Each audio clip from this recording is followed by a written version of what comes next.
everyone, welcome back. Today we have a very short video. Today we're going to talk about one of the subjects that lots of people wants to know. We get this question asked all the time: what is Amazon FBA? So FBA stands for Fulfilled by Amazon. You will see FBM, that means Fulfilled by Merchant. So what's the difference and what you gotta do? First, let's start with FBM, that is Fulfilled by Merchant, and is when a product is fulfilled by merchant, the seller has to storage the products, send the goods to the customers, and provide the customer service.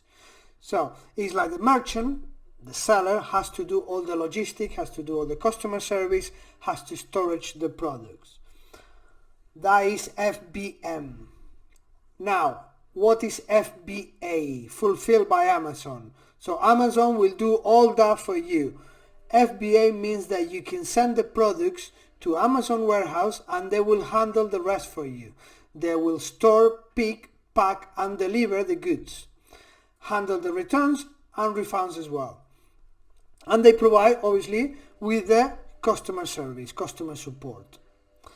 So, just to be clear, FBA, it was you sell something on Amazon and you want to use Amazon Logistics to deliver their parcels, to handle all the pick, all the pack and everything. You will do FBA.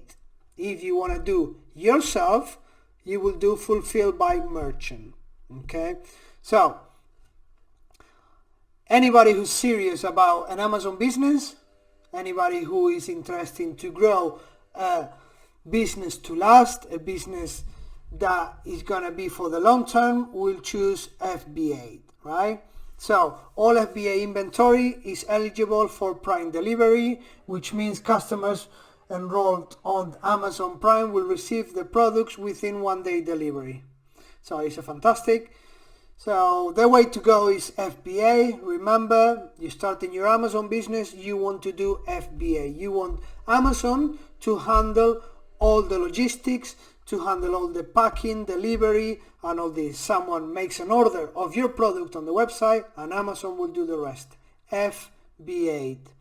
Okay, so I hope you found value in this video and I hope now that you understand what FBA is, and I'll see you in the next one. Bye bye.